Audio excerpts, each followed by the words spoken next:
বলতেছেন আব্দে দিগার আব্দুহু সিজা দিগার, গোটা কায়নাত আল্লাহর জন্য অপেক্ষমান, আর আমার আল্লাহ খোদ আল্লাহ আমার নবীর জন্য অপেক্ষমান।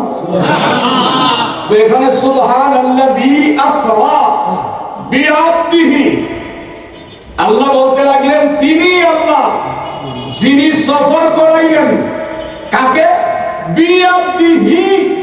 এখানে বিআবদিন বলতে পারতেন, আবদিন বলে নাই, বলেছেন বিআবদিহি।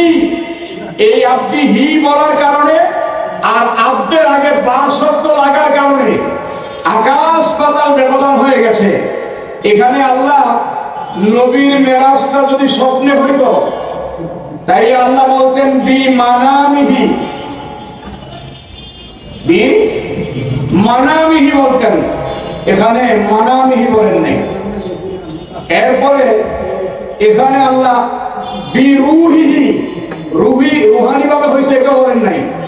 আল্লাহ বলছে বি আব্দিহি, বি এই আব্দের আগে বানা লাগানোর কারণ হচ্ছে আমার নবীকে আল্লাহ স্বয়ং শরীরে একবার জিসমানি, রুহানি নয়, রুহু এবং জিসম বি আব্দিহি, রুহু এবং জিসম দুইটা একত্রে স্বয়ং শরীরে সরাসরি একবারে সরাসরি কি বলে বি আব্দিহি লাইলাম, রাতের সামান্য অংশের মধ্যে মসজিদুল হারাম, মসজিদে অর্থাৎ মক্কাতুল মুকাররমায় মসজিদে হারাম থেকে ইলাল মসজিদুল আকসা, মসজিদে আকসা পর্যন্ত আমার নবীকে গোটা রাতের কিছু অংশের মধ্যে সফর করাইলেন। আপনারা জানেন বাংলাদেশে যত ওলামায়ে কেরাম আছে দলমত নির্বিশেষে সব ধরনের ওলামায়ে কেরামরা কোরআনুল কারীমের সূরা বনী ইসরাঈলের এই প্রথম আয়াত দিয়ে মিরাজের আলোচনা শুরু করেন। কেউ হাকিকত মানে কেউ মানে না, কিন্তু মিরাজের আলোচনা এই আয়াত দিয়ে শুরু করে, যেটা সূরা বনী ইসরাঈলের প্রথম আয়াত।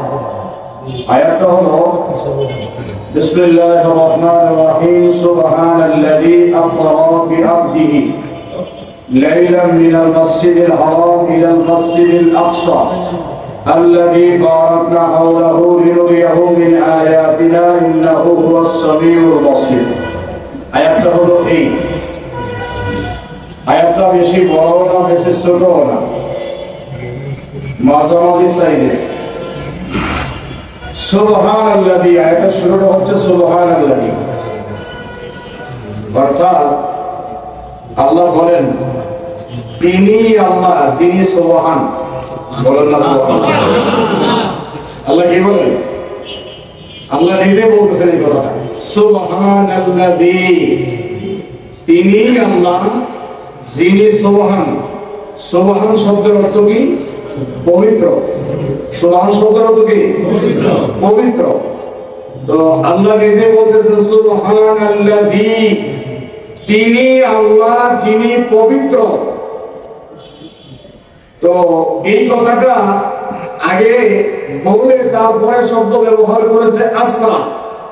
সুবহানাল্লাযী, তিনি আল্লাহ যিনি পবিত্র, তারপরে ব্যবহার করেছেন আসরা। আসরা শব্দের অর্থ হলো ভ্রমণ করা, সফর করা। আসরা শব্দের অর্থ কি?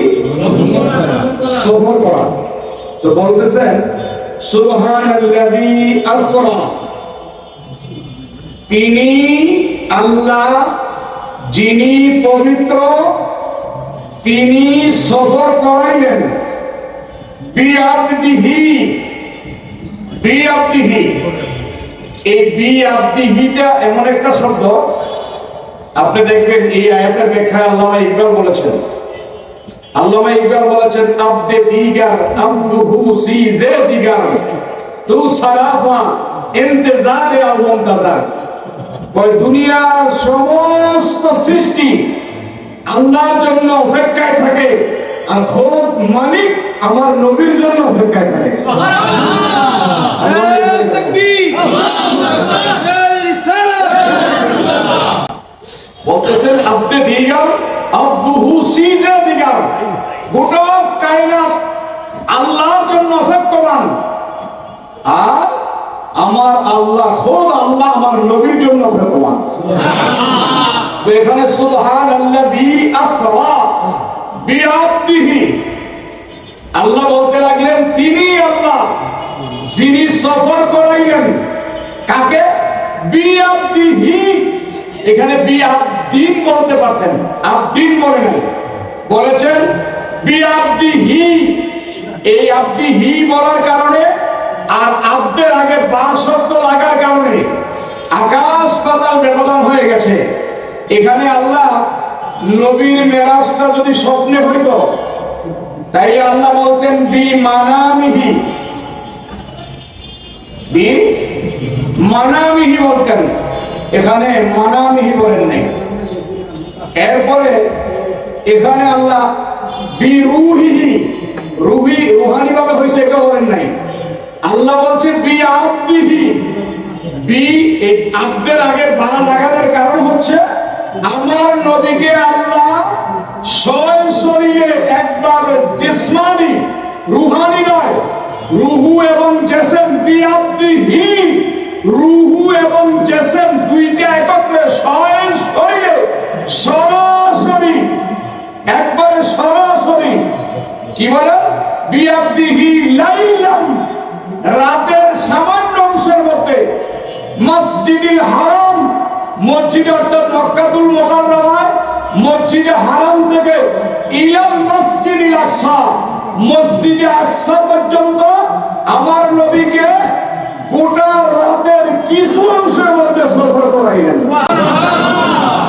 এবং সফরটা কেন করাইলেন? সফরটা কেন করাইলেন? সফরটা এই জন্য করাইলেন আল্লাযী বারাকনা হাওলাহু লিনুরিয়াহু মিন আয়াতিনা। আল্লাহ পাক সফর করাইলেন মসজিদে হারাম থেকে মসজিদে আকসা পর্যন্ত এই কারণে মসজিদে আকসার আশেপাশে ৭০,০০০ নবীদের মাজার আছে। কত হাজার? মসজিদে আকসা কোনটা? বাইতুল মাকদাস। এই বাইতুল মাকদাসের আশেপাশে ৭০,০০০ নবীদের মাজার আছে। আল্লাহ বলতেছে আল্লাযী বারাকনা হাওলাহু লিনুরিয়াহু মিন আয়াতিনা, যেই জায়গায় ৭০,০০০ নবীদের মাজার আছে ওই জায়গাটা বড় বরকতময়। সেই বরকত কিভাবে নিতে হয় সেই শিক্ষা দেওয়ার জন্য আল্লাহ হাবিবকে মসজিদে হারাম থেকে মসজিদে আকসায় নিয়ে গেছেন। তাও গোটা রাত্র ব্যাপী না, লাইলাম বলছে লাইলাম মিনাল মসজিদুল হারাম, বলে রাতের কিছু অংশ। রাত দিন 24 ঘন্টা না, রাত দিন কত ঘন্টা?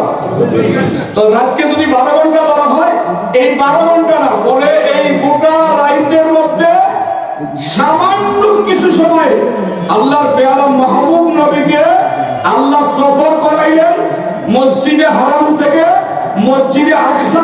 কি জন্য করাইলেন? ওইখানে ৭০,০০০ নবীর মাজার আছে, সেগুলো জিয়ারত করে বরকতময় হতে পারেন এবং বরকত কিভাবে অর্জন করতে হয় সেটা শিক্ষা দিতে পারেন।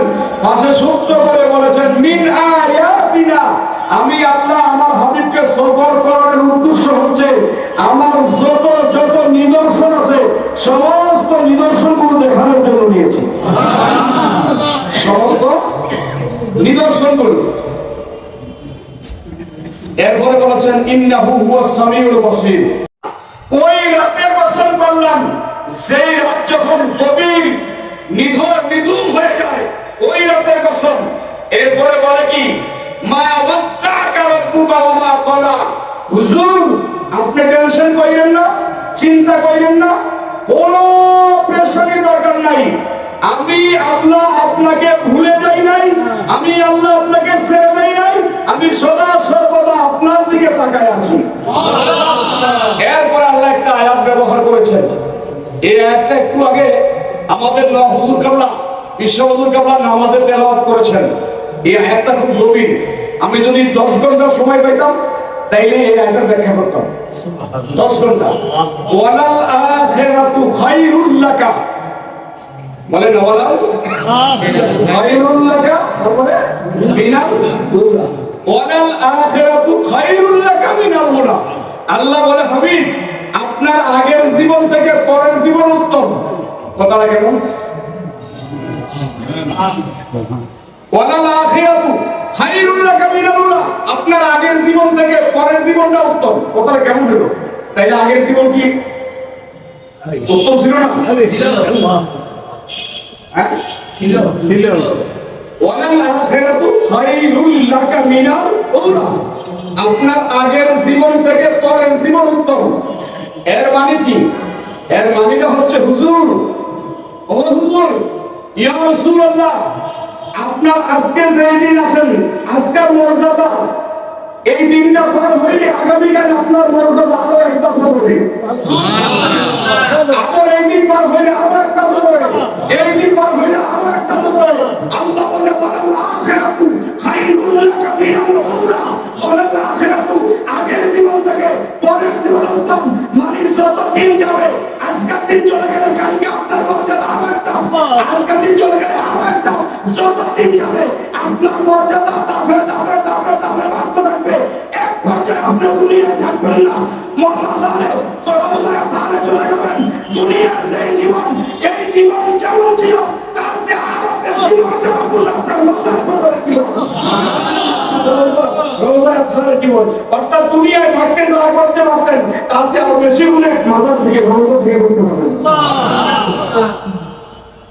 এইভাবে মর্যাদা বাড়তে বাড়তে আজকের জীবন থেকে কালকের জীবন, এইভাবে দাফে দাফে মর্যাদা বাড়তে বাড়তে বাড়তে বাড়তে হাসরের ময়দান কায়েম হবে। আল্লাহ বলে ওয়ালা সাউফা ইউতিকা রাব্বুকা ফাতারদা, এই মর্যাদা বাড়তে বাড়তে আমি আল্লাহ আপনাকে এত টাকা দিব, আপনি সন্তুষ্ট হয়ে বলবেন আল্লাহ আমি সন্তুষ্ট হয়ে গেছি, আর আমার দরকার নাই।